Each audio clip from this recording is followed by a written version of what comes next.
कहानी स्टार्ट होती है और हमें एक गॉडेस का स्टैचू दिखाया जाता है, यानी कि एक देवी की मूर्ति को दिखाया जाता है जो कि अनाज और दौलत का सिंबल थी और ये दुनिया का मानने का एक जरिया था कि वो अपनी दौलत को पैदा करती और बांटती है। और अब इस मूवी में ऐसा माना जाता है कि जब ये दुनिया नहीं बनी थी तो इस देवी ने बहुत सारे बच्चों को जन्म दिया, यानी कि पैदा किया था। यहाँ पर जो इसका पहला बेटा हस्तर था जिससे वो बहुत ज्यादा प्यार करती थी, लेकिन वो इसकी सारी दौलत, अनाज और इसकी पावर्स को खुद लेना चाहता था। उसने अपनी माँ से सारा सोना तो ले लिया, लेकिन जब वो बाकी अनाज को लेने लगा तो उसके बाकी बहन भाइयों ने उस पर अटैक कर दिया और उन लोगों ने अनाज को बचा लिया। और यहाँ पर उसके बहन भाई उसे मारने ही वाले थे, लेकिन जो हमें मूवी के स्टार्ट में दिखाई जाने वाली मूर्ति है उसने उसको बचा लिया। पर अब उसकी लालच की उसको ये सजा मिली कि कोई भी वहाँ पर उसकी पूजा को नहीं करेगा। और सालों गुजर जाते हैं और वो अपने बेटे को अपने अंदर छुपा कर रखती है। अब वो जगह तुम्बाड़ जहाँ पर उस मूर्ति ने अपने बेटे को अपने साथ रखा हुआ था, तभी वहाँ पर वो लोग उस जगह को टेम्पल बना देते हैं और वो हस्तर की पूजा करने लगते हैं, जिसकी पूजा यानी कि इबादत करने से मना किया गया था, क्योंकि सब लोग अब उसकी पूजा करने लग गए थे। तो ये देखते हुए उनके बाकी देवताओं को यानी कि बाकी गॉडेस को गुस्सा आ जाता है।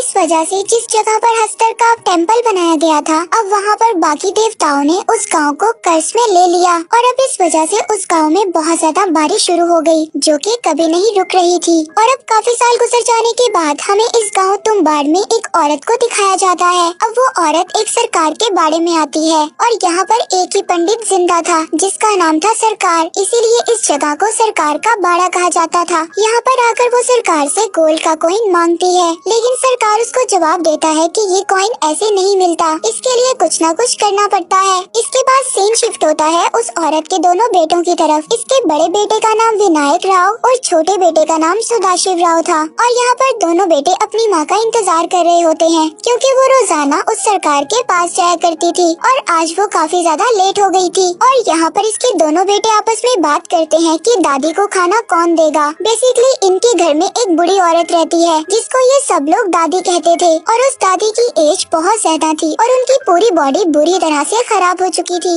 इसके बाद उसके दोनों बेटे दरवाजा खोलकर घर के अंदर आ जाते हैं और थोड़ी ही देर बाद उनकी माँ भी आ जाती है। तभी उसका बेटा अपनी माँ से पूछता है कि क्या आपको गोल्ड का कॉइन मिला है। यहाँ पर सीन शिफ्ट होता है और उन सबको पता चलता है कि सरकार की डेथ हो गई है। वो लोग उस सरकार का फ्यूनरल करते हैं। इसके बाद वो औरत अपने बेटों से कहती है कि वो लोग यहाँ पर नहीं रहेंगे। तो आप सभी लोग जानते हैं कि ये कहानी हमें बहुत ही पुरानी दिखाई गई है। उस वक्त में गाड़ी या मोटरसाइकिल नहीं हुआ करते थे। तभी ये औरत अपने बेटों को दूसरे शहर जाने का कहती है। इसके बाद सीन शिफ्ट होता है और हमें दिखाया जाता है कि उसका एक बेटा दरख्त की टहनी पर बैठा हुआ था। तभी वो अचानक वहाँ से गिर जाता है और बहुत ज्यादा जख्मी हो जाता है। तभी उसका दूसरा भाई विनायक राव अपनी माँ को बुलाने के लिए जाता है और उसकी माँ उसको वैद्य के पास लेकर चली जाती है। तभी उसका बेटा विनायक राव उससे पूछता है कि अगर दादी को भूख लगे तो मैं उसको क्या कहूँ। तभी विनायक राव की माँ उसको कहती है कि उसको खाना दे देना और अगर इससे ज्यादा वो तंग करे तो उसको कह देना दादी सो जा वरना हस्तर आ जाएगा। और इसके बाद सेम ऐसे ही होता है और फिर अचानक से उसकी दादी उसको कहती है कि क्या तुम्हें खजाना चाहिए। तभी विनायक लालच में आकर उसके दरवाजे के पास चला जाता है कि शायद दादी खजाने का रास्ता बता दे। जब विनायक अंदर आता है तो दादी उसको कहती है कि सरकार के बाड़े में खजाना है। इससे पहले विनायक कुछ और पूछता दादी उस पर अटैक कर देती है और दादी उसको पकड़कर मारने लगती है और कहती है कि आज मैं तुम्हें खा जाऊंगी। और विनायक यहाँ पर उस नाम को याद करने की बहुत कोशिश करता है जो उसकी माँ उसको बता कर गई थी और दादी विनायक को खींचकर उसकी गर्दन काटने के लिए उसको अंदर ले जाती है। और फाइनली यहाँ पर विनायक को वो वर्ड याद आ जाता है जो उसकी माँ कहकर गई थी, सो जा दादी नहीं तो हस्तर आ जाएगा। और ये सुनते ही दादी सो जाती है और तभी वहाँ पर विनायक की माँ भी आ जाती है। विनायक अपनी माँ से अपने भाई के बारे में पूछता है और उसकी माँ कुछ नहीं बताती क्योंकि विनायक का भाई मर चुका था। और उसकी माँ अब उसको कहती है कि हमें यहाँ से फौरन निकलना होगा। और सुबह होते ही ये लोग एक बोट में बैठकर दूसरे शहर के लिए रवाना हो जाते हैं। और अब विनायक फिर से अपनी माँ से उस गोल्ड कॉइन के बारे में पूछता पूछता है। तभी उसकी माँ विनायक को एक गोल्ड कॉइन दे देती और विनायक अपनी माँ से कहता है कि अगर हम दादी को खाना नहीं देंगे तो वो ऐसे ही शायद भूखा रहकर हमें खजाने के बारे में बता दें। लेकिन उसकी माँ यहाँ पर उसको चुप करवा देती है और अपनी कसम देती है कि वो आज के बाद इस तुम्बाड़ गाँव में नहीं आएगा। शायद उसकी माँ ने अपने बेटे को खोकर अपनी लालच का सबक सीख लिया था। इसके बाद हमें 15 साल बाद का सीन दिखाया जाता है, जहाँ पर हम ये देखते हैं कि विनायक अब बड़ा हो गया था और वो दोबारा से तुम्बाड़ गाँव में आता है, क्योंकि शायद आज भी उसके दिल में इस बात का लालच था जिस खजाने के बारे में उसकी दादी ने उसको बताया था। इसीलिए वो सबसे पहले अपने घर आता है और देखता है कि दादी आज भी जिंदा है, लेकिन उनसे एक बहुत ही बड़ा दरख्त बन गया है। और विनायक फिर से अपनी दादी से उस खजाने के बारे में पूछता है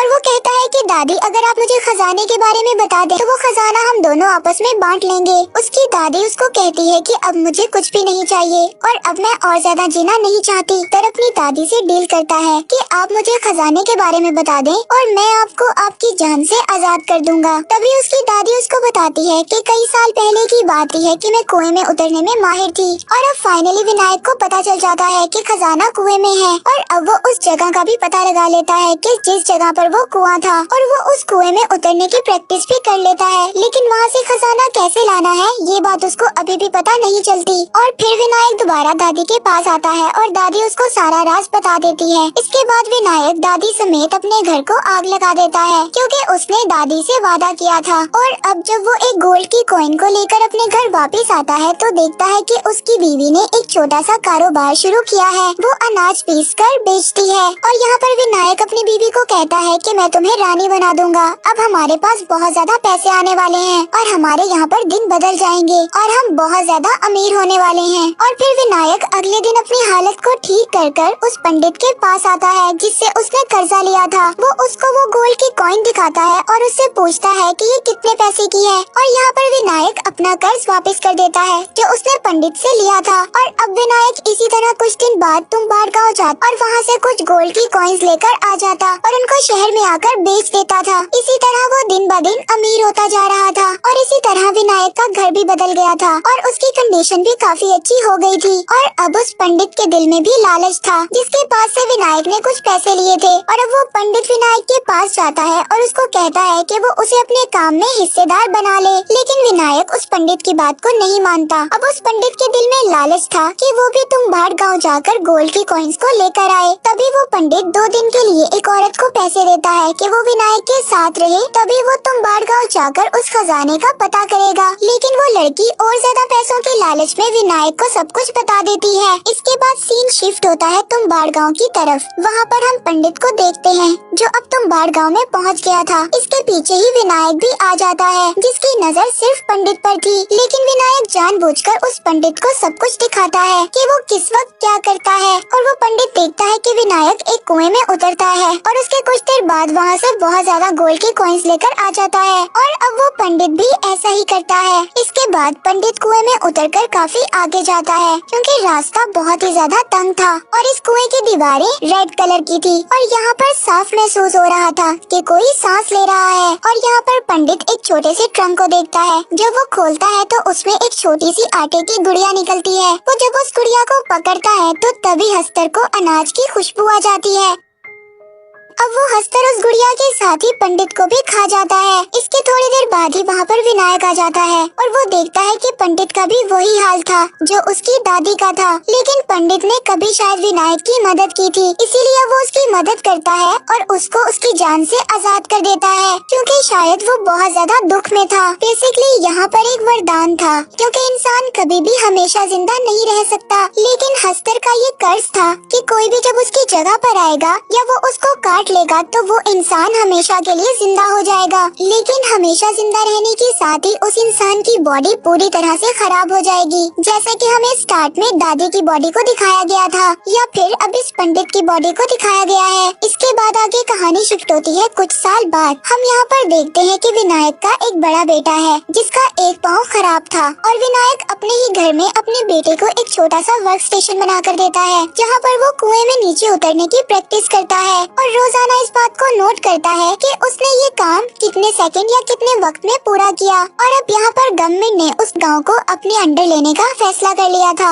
और अब जब ये बात विनायक को पता चलती है तो वो बहुत ज्यादा परेशान हो जाता है कि अब वो कैसे वहाँ पर जाकर गोल्ड की कॉइन्स को लेकर आएगा, क्योंकि विनायक अब बूढ़ा होता जा रहा था। इसीलिए अब वो अपने बेटे को इस चीज की ट्रेनिंग देना स्टार्ट करता है। और अब विनायक अपने बेटे को लेकर तुम्बाड़ गाँव आ जाता है और उसको यहाँ पर लाकर आटे की गुड़िया बनाना भी सिखाता है और कहता है कि तुम आटे की गुड़िया में थोड़े से पत्थरों को भी शामिल कर देना, क्योंकि हस्तर खाते हुए काफी टाइम लगाएगा और चोरी करने में भी वक्त मिल जाएगा। अब विनायक और उसका बेटा जब कुएं के अंदर जाते हैं तो विनायक का बेटा अपने पास गलती से एक आटे की गुड़िया को रख लेता है, जिसे देखकर हस्तर वहाँ पर फौरन आ जाता है। इसके बाद विनायक और उसका बेटा ऊपर आ जाते हैं और विनायक अपने बेटे को डांटता है, लेकिन विनायक के बेटे ने वहाँ से एक गोल्ड की कॉइन्स को उठा लिया था। इसके बाद विनायक का बेटा कहता है कि हम हस्तर को एक ही गुड़िया देते हैं, अगर इसी तरह हम हस्तर को बहुत ज्यादा आटे की गुड़िया दें तो वो उनको खाने में बिजी हो जाएगा और हम बहुत सारा गोल्ड वहाँ से ला सकते हैं। और फिर अगले दिन विनायक और उसका बेटा अपने प्लान पर इम्प्लीमेंट करते हैं।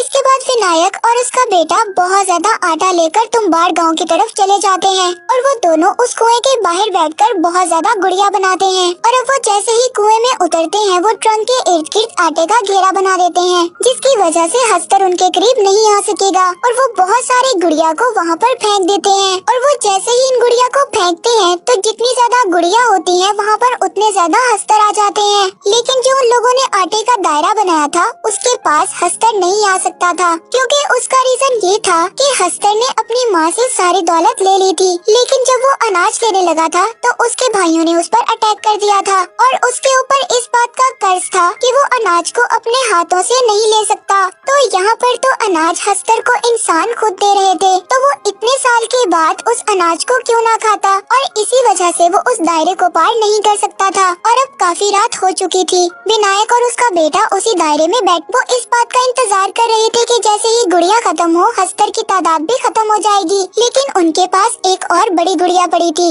अब विनायक उस बड़ी गुड़िया से छोटी छोटी गुड़िया बनाकर अपनी बॉडी पर बांध लेता है, क्योंकि यहाँ पर दोनों में से एक का सेक्रीफाइस करना जरूरी था। तो विनायक इसीलिए अपने आप को सेक्रीफाइस कर देता है और अपने बेटे को बचा लेता है और अब वो खुद ब खुद उस कुएं से बाहर आ गया था। तो जैसे ही हस्तर विनायक के पीछे जाते हैं और इस घेरे से टच होकर सभी हस्तर मर जाते हैं और फाइनली ऐसा मोमेंट आता है कि यहाँ पर सभी हस्तर खत्म हो गए थे और अब विनायक का बेटा भी उस कुएं से बाहर आ जाता है। और फिर जब वो कुएं से आकर अपने फादर को देखता है और अब विनायक की भी वही हालत हो चुकी थी जो कि उसकी दादी और उस पंडित की थी। और यहाँ पर वो अपने बेटे को गोल्ड की कॉइन्स की एक थैली देता है। विनायक अपने बेटे से कहता है कि तुम्हें यही सब चाहिए था, लेकिन तभी विनायक के बेटे को उसकी कही हुई बात याद आती है कि हमें ऐसी जिंदगी का क्या फायदा, हम हस्तर के वरदान से जिंदा तो हो जाएंगे लेकिन ऐसी जिंदगी का क्या फायदा जो बहुत ज्यादा दुख और तकलीफ में हो। और यहाँ पर यही सब सोचकर वो अपने फादर की बॉडी को जला देता है। और इस मूवी से हमें ये मॉरल मिलता है, ग्रीड इज अ कर्स, लालच बुरी बला है। और यहीं पर मूवी एंड हो जाती है।